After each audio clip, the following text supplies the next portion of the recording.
In the spring of 1937, China was burning.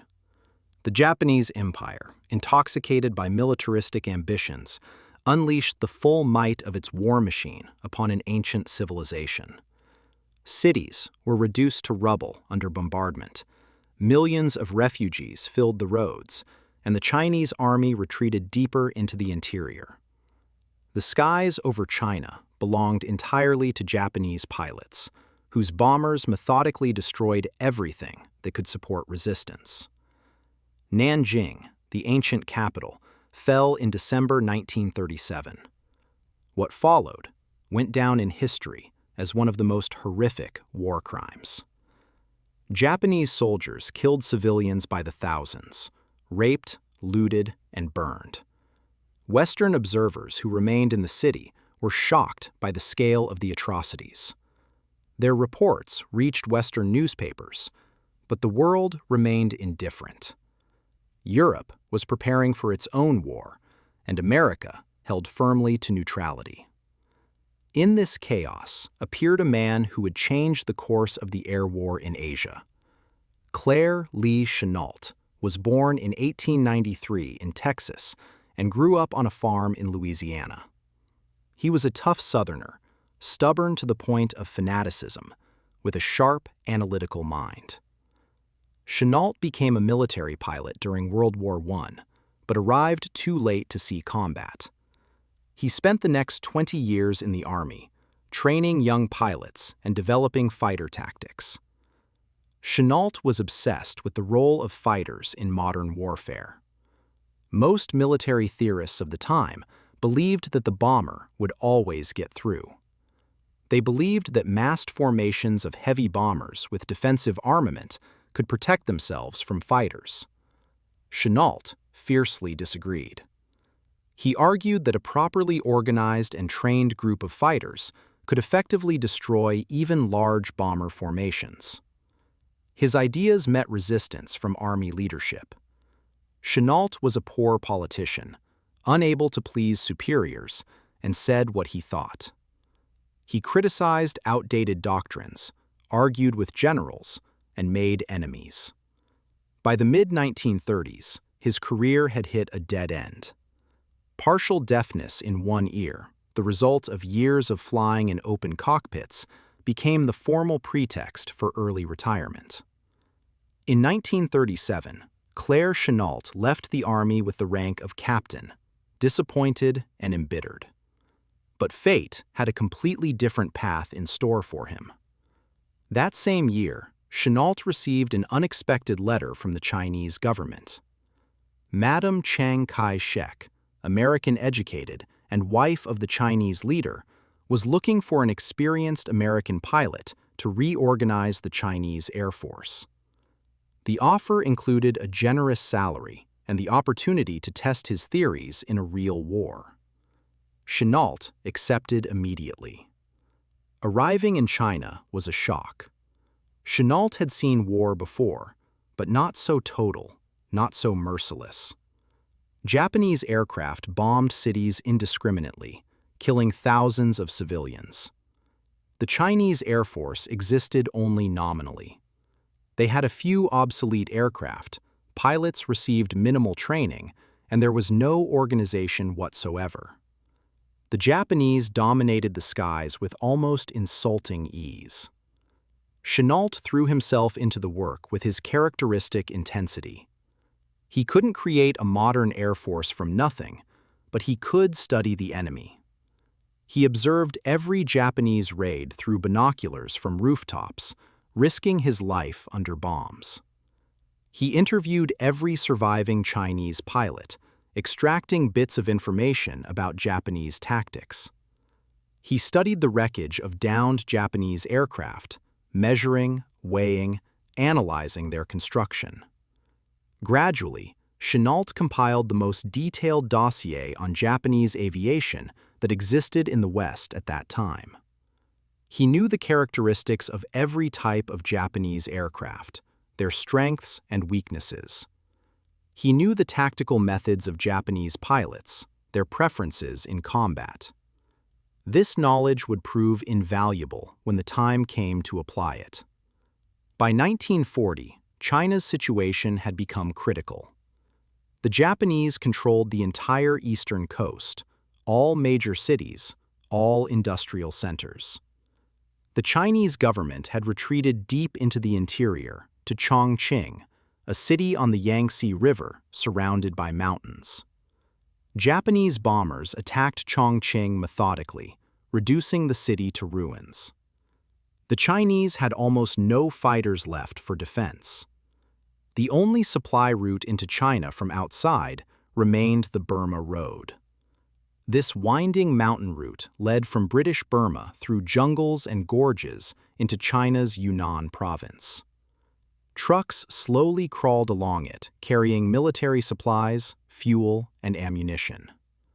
The Japanese understood the importance of this artery and constantly attacked it from the air. China was slowly bleeding out, and everyone knew that without outside help, resistance would soon collapse. Chennault understood that only large-scale American help could save the situation. In the summer of 1940, he returned to the United States with a desperate plan. China needed not advisors or instructors, but a combat air group ready to fight immediately. But America maintained strict neutrality. Congress was categorically opposed to any intervention in foreign conflicts. Public opinion was isolationist after the horrors of World War I.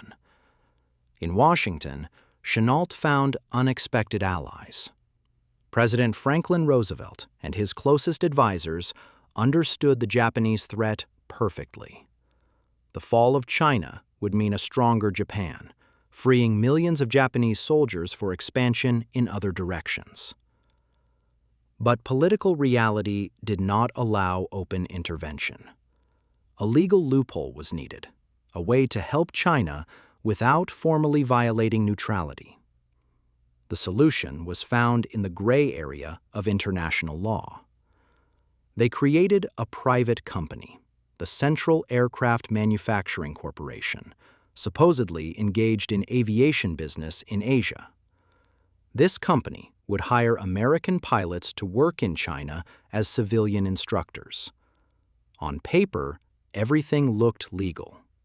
In practice, everyone understood this was a cover for creating a private military air group. President Roosevelt signed a secret executive order allowing military personnel to resign to participate in the program. They were guaranteed restoration to their former ranks upon return. The War Department quietly agreed to allow the sale of modern fighters to China under the Lend-Lease program. The mechanism was set in motion. Recruitment began in the summer of 1941. Chennault and his agents traveled to military bases across America. They looked for the best fighter pilots, experienced mechanics, and weapons specialists. The offer was designed to attract different types of people. The base salary of $600 per month for regular pilots and $750 for squadron leaders was roughly 3 times Army pay. But the real lure was a $500 bonus for each confirmed Japanese aircraft shot down. Money motivated many. America was just emerging from the Great Depression, and for many young pilots, a sum of several $1,000s meant financial stability for years. But there were other motives. Some went from idealism, believing they were helping to stop aggression and fascism. Others sought adventure, the romance of distant lands, the opportunity to test themselves in real combat. And there were those who were simply tired of the monotony of peacetime service at backwater bases, endless drills, and Army routine. By fall 1941, Chennault had assembled about 100 pilots. These were mostly young lieutenants and captains, average age around 25. Many were married, leaving families at home. Some were adventurers and daredevils, others serious professionals. Most had experience flying fighters, but only a few had seen real combat. Along with the pilots, they recruited about 200 ground specialists, mechanics, armorers, radio operators, medics. Without these people, the pilots were powerless. Keeping fighters combat-ready required constant work. Engines needed regular maintenance, machine guns required cleaning and adjustment, and radios constantly broke down in the tropical climate. The aircraft were a separate problem. The U.S. Army Air Forces couldn't officially transfer modern technology without violating neutrality. The compromise was the Curtiss P-40 Warhawk fighter. These were machines already being produced for export, formally not the most secret. 100 P-40s were officially sold to China and shipped by sea in disassembled form. The P-40 Warhawk wasn't an ideal fighter even by 1941 standards.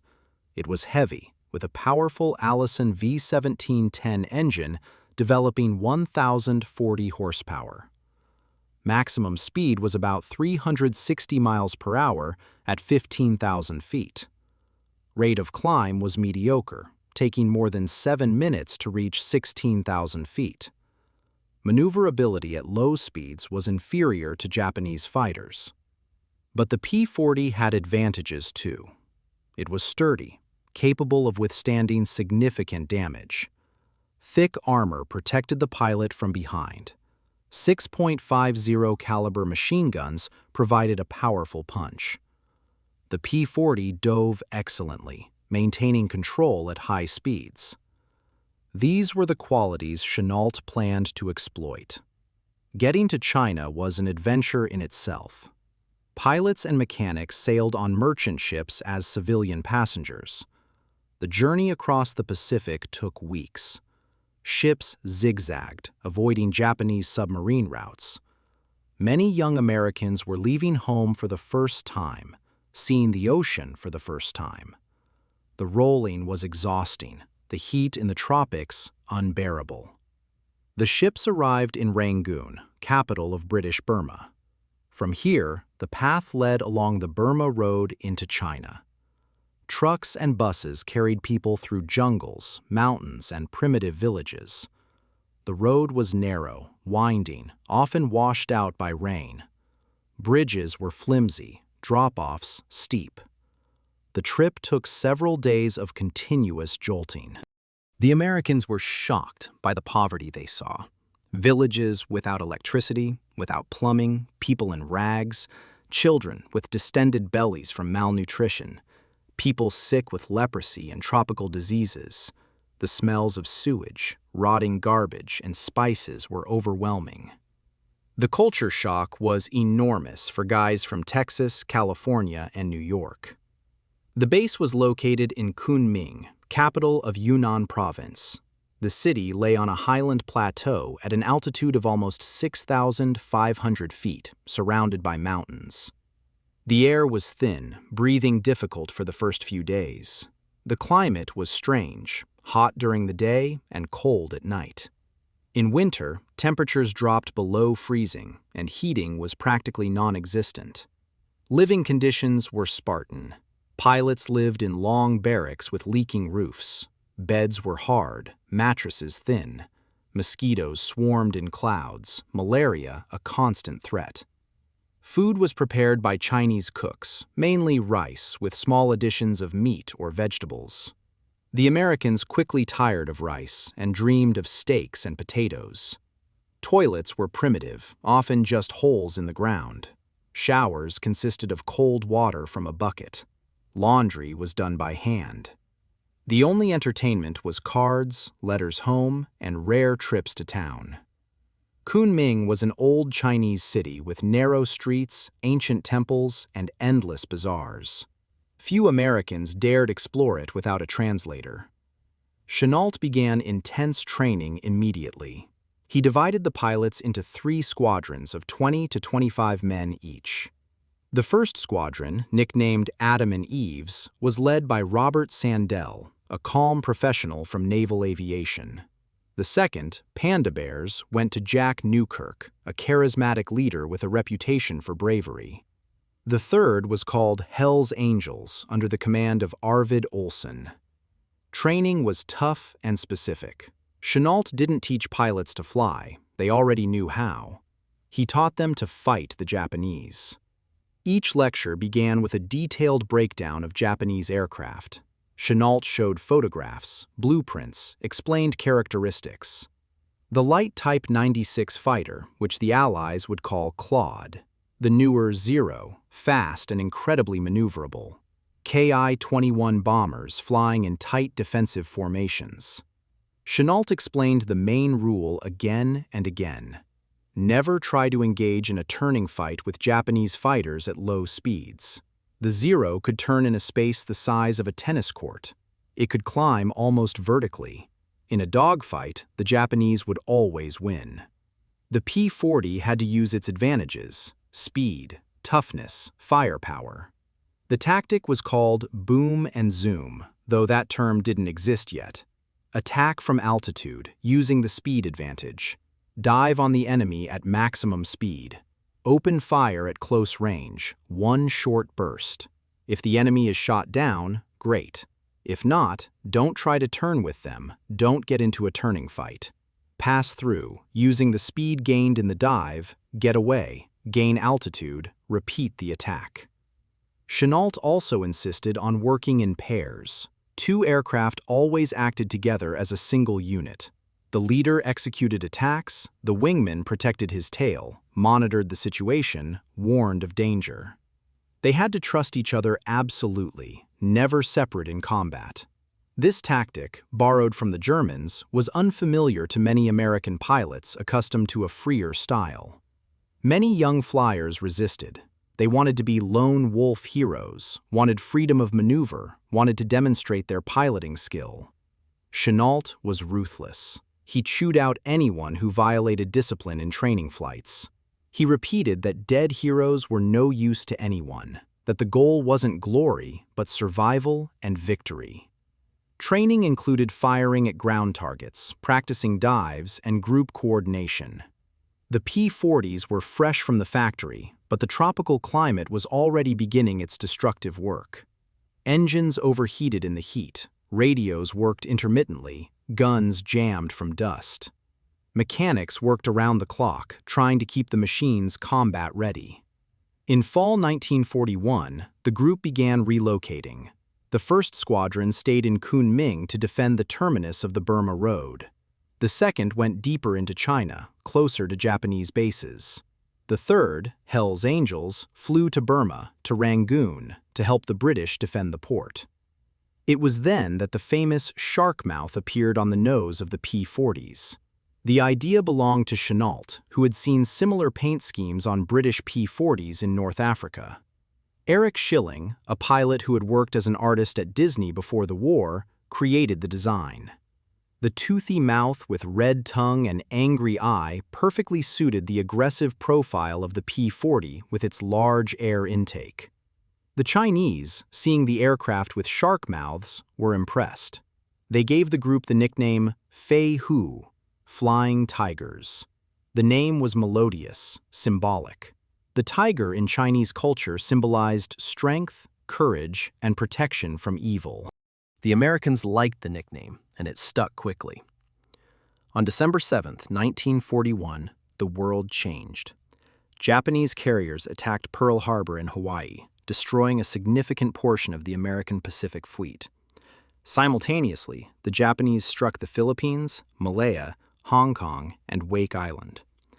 This was a coordinated campaign to seize all of Southeast Asia and expel Western powers from the region. News reached Kunming a day later.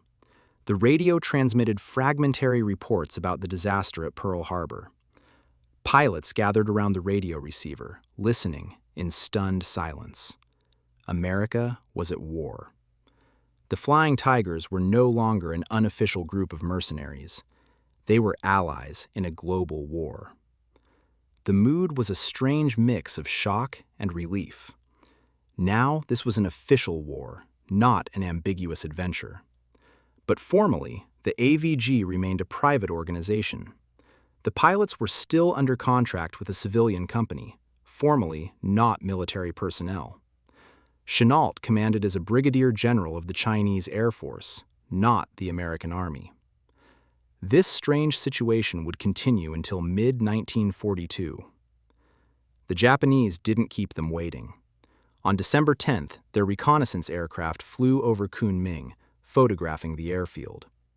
The next day, the warning system that Chennault had organized worked. A network of Chinese observers scattered across the province transmitted radio reports of approaching Japanese aircraft.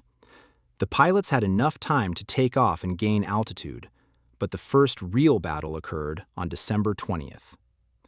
A large formation of Japanese Ki-21 bombers headed for Kunming, escorted by fighters. Chennault raised 2 squadrons, about 30 P-40. They gained altitude over the airfield and waited. The Chinese sky was bright blue, visibility unlimited. The pilots saw the Japanese from afar, dark dots on the horizon, gradually becoming recognizable silhouettes.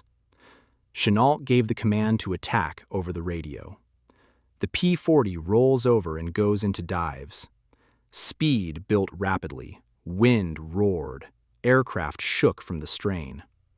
The Japanese bombers flew in tight formation, their defensive gunners opened fire early, tracer bullets drawing red lines across the sky.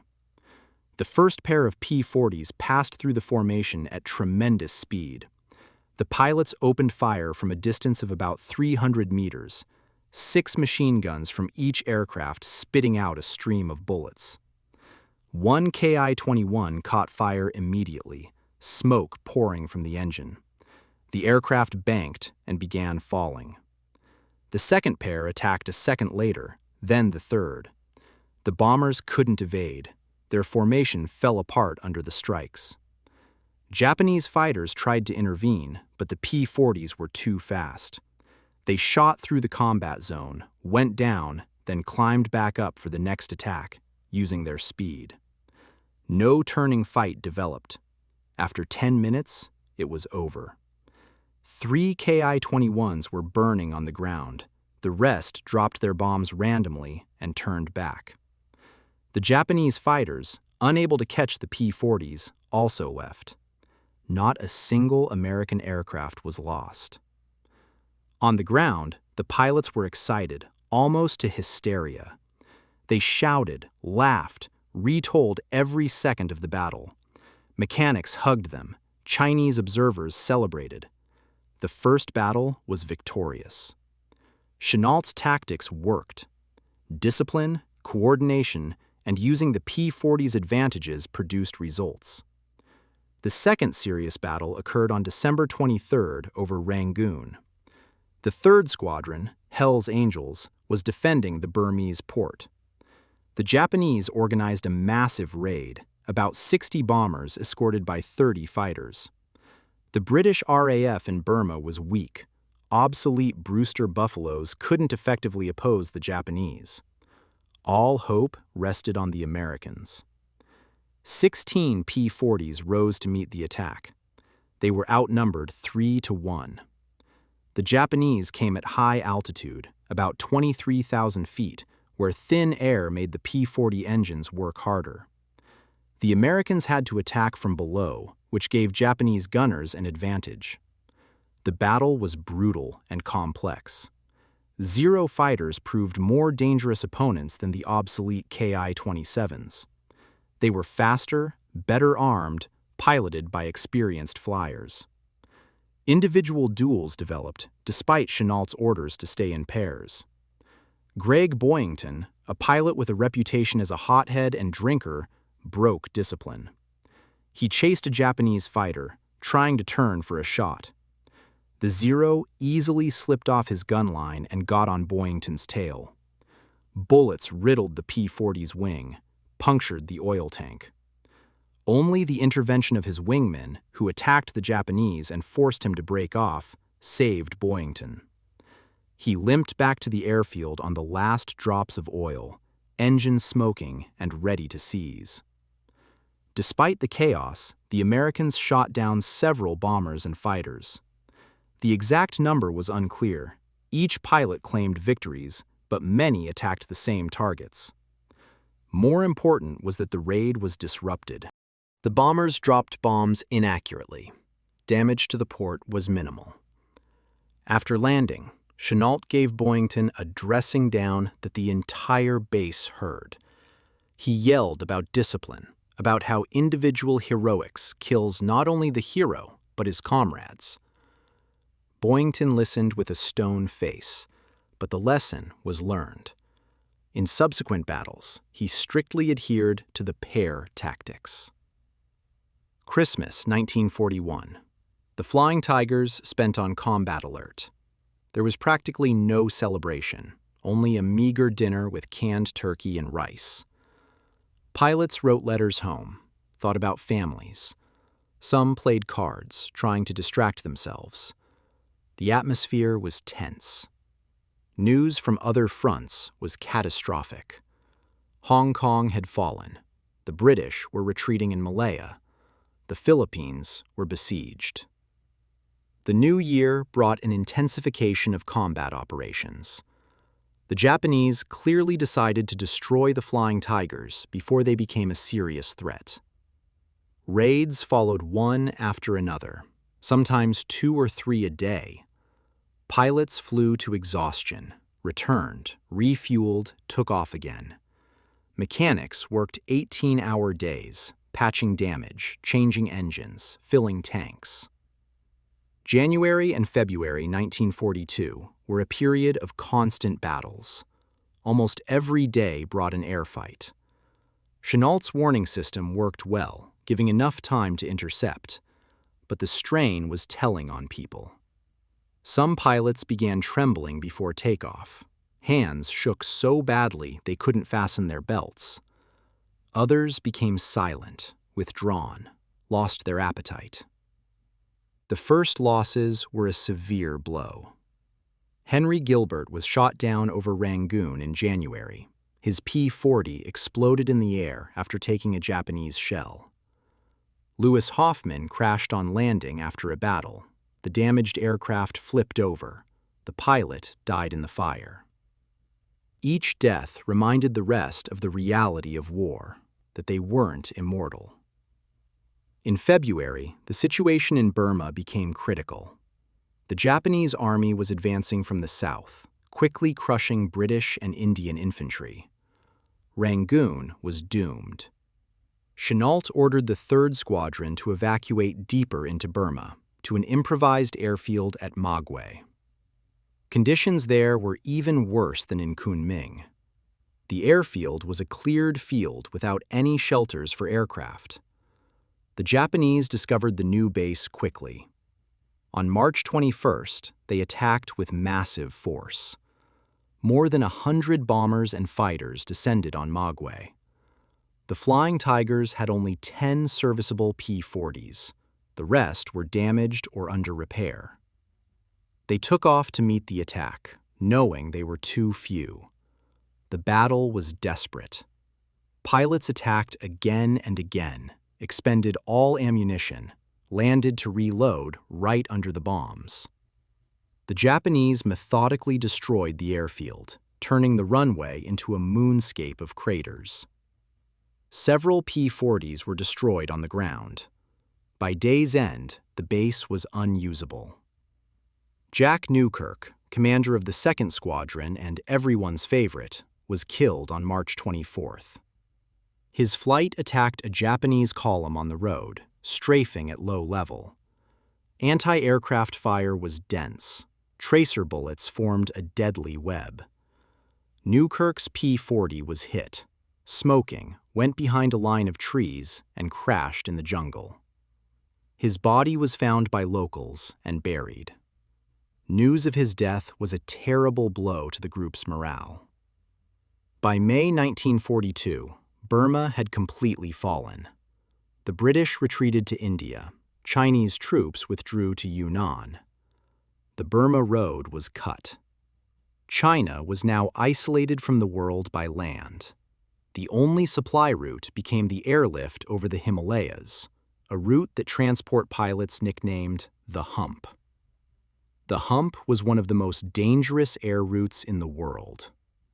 C-47 transports flew from India over the world's highest mountains into Yunnan. Peaks rose to 23,000 feet. Weather was unpredictable. Turbulence could tear an aircraft apart. There was no radio navigation. Pilots navigated by compass and the wreckage of crashed aircraft below, of which there were so many they served as grim route markers. The Flying Tigers switched to defending the hump terminals in China. The Japanese understood the importance of the airlift and constantly tried to attack the airfields where C-47s loaded and unloaded cargo. Protecting these bases became a priority. In parallel, the AVG began offensive operations. Small groups of P-40s flew deep into Japanese-held territory, attacking airfields, rail junctions, and river convoys. This was dangerous work. Japanese anti-aircraft artillery was getting denser and more accurate. Several pilots were shot down by ground fire. One of the most successful raids occurred in April. 6 P-40s attacked a Japanese airfield in Chiang Mai, Thailand. They came at dawn, when the Japanese weren't expecting them. About 30 aircraft sat on the ramp, densely grouped without shelters. The P-40 makes several passes, shooting up aircraft on the ground. Fuel dumps exploded. Fire spread to the aircraft. By the end of the attack, more than 20 Japanese machines were burning. All P-40s returned, though several were damaged by anti-aircraft fire. Life at the base in Kunming settled into a strange rhythm. Pilots rose at dawn, ate breakfast of rice and canned goods. Then they waited on alert, often sitting in cockpits on sun-baked ramps. When the alarm signal came, they took off, fought, returned. Sometimes there was no battle, and they simply patrolled for hours, roasting in closed cockpits under the tropical sun. Evenings were spent playing cards, reading old magazines, writing letters. Mail arrived irregularly. Sometimes a batch of letters from home arrived after months of delay. News from America seemed from another world. Wives wrote about everyday problems, about children, about normal life continuing somewhere far away. Drinking was a constant problem. In the heat, under stress and boredom, alcohol was a temptation.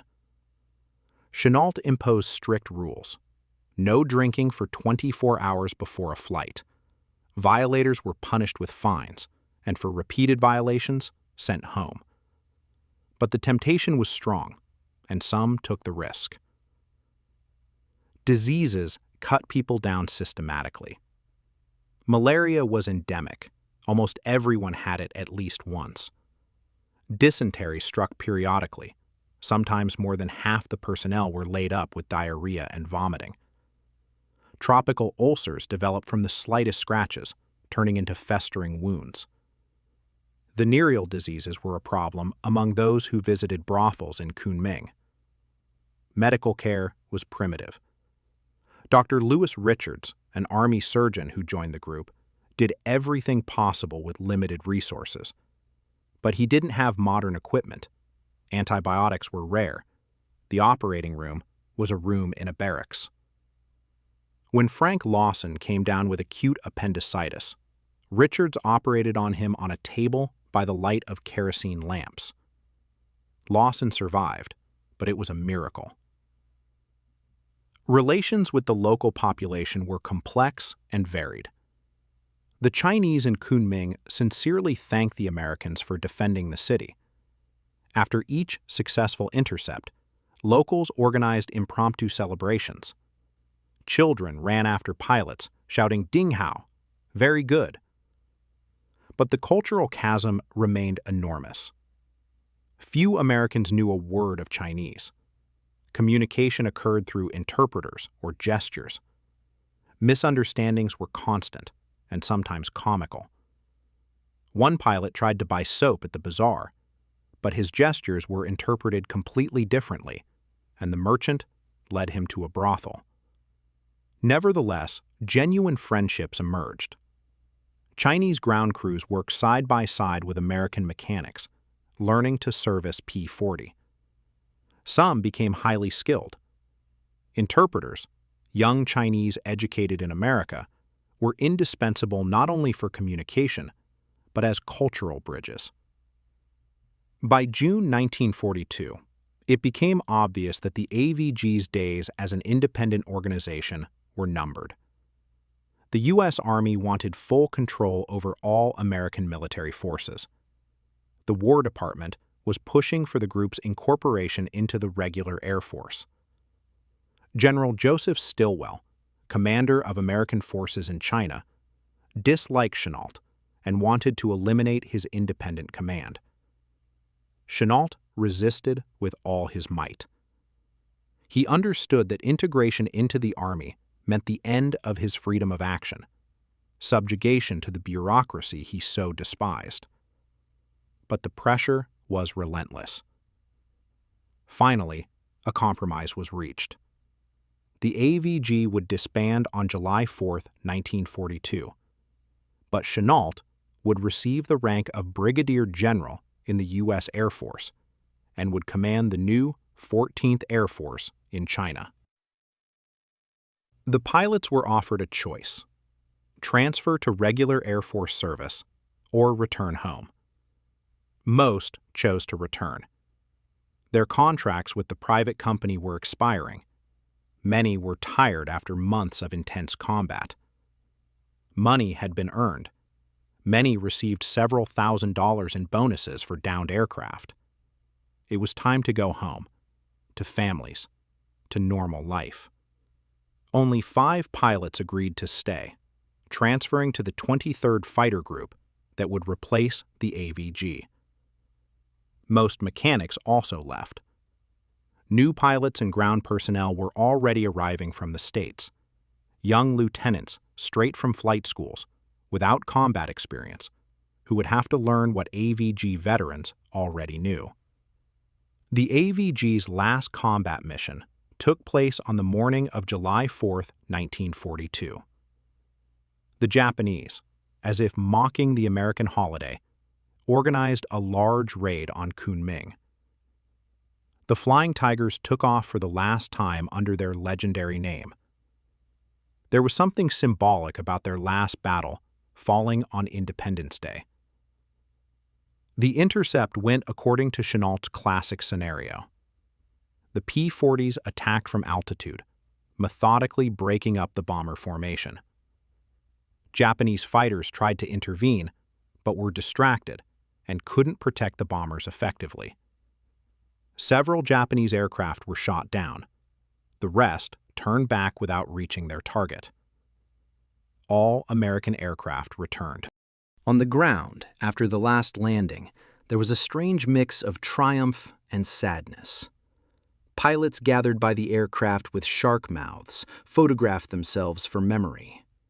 That evening, they threw an impromptu party. Chinese rice wine flowed freely. There were even a few bottles of real whiskey, saved for a special occasion. They sang songs, remembered fallen comrades, told stories about battles. By midnight, most were drunk. Some cried, hugging each other. They had been through hell together, become brothers in a way impossible to explain to those who weren't there. Now, it was all ending. They would scatter in different directions, return to different lives. But these months in China, these battles, this friendship would stay with them forever. In 7 months of existence, the American Volunteer Group officially claimed 297 confirmed Japanese aircraft shot down. Japanese records acknowledge the loss of approximately 115 aircraft in combat with the AVG. Modern historians believe the truth lies somewhere between these figures, probably around 150 to 200 actual victories. In the chaos of aerial combat, accurate counting was impossible. But precise numbers are less important than the strategic effect. The Flying Tigers defended critically important infrastructure during the darkest period of the war in Asia. They prevented the Japanese from cutting the airlift over the Himalayas. They raised Chinese morale, showing that resistance was possible. They proved to Americans at home that the Japanese weren't invincible in the air. The AVG lost 14 pilots killed in action. Another 9 died in accidents or from disease. 4 were captured. Each loss was a tragedy, but overall, the losses were surprisingly light. This was a direct consequence of Chennault's tactics, his insistence on discipline, on avoiding unnecessary risk. Many pilots went on to distinguished military careers. Greg Boyington, that same discipline violator, would become commander of the legendary Black Sheep Squadron in the Marine Corps, shoot down 28 Japanese aircraft, and receive the Medal of Honor. David Hill would stay in China, replace Chennault as commander of the 23rd Fighter Group, and finish the war with 18 victories. Chennault himself would command the 14th Air Force until late 1944. His relationship with Army leadership remained tense to the end. General Stilwell, commander of American forces in China, considered Chennault an upstart and constantly clashed with him over resources and strategy. Chennault, in turn, considered Stilwell a bureaucrat who didn't understand the realities of air war. But Chennault retained Chiang Kai-shek's support and continued his war. The 14th Air Force harassed Japanese communications in China until Japan's surrender. They attacked river convoys on the Yangtze, destroyed railway bridges, strafed Japanese airfields. By war's end, the 14th claimed thousands of destroyed Japanese aircraft, ships, and locomotives. After the war, Chennault returned to the United States as a national hero. Congress awarded him a special commendation. City after city held parades in his honor. He wrote memoirs, Way of a Fighter, which became a bestseller.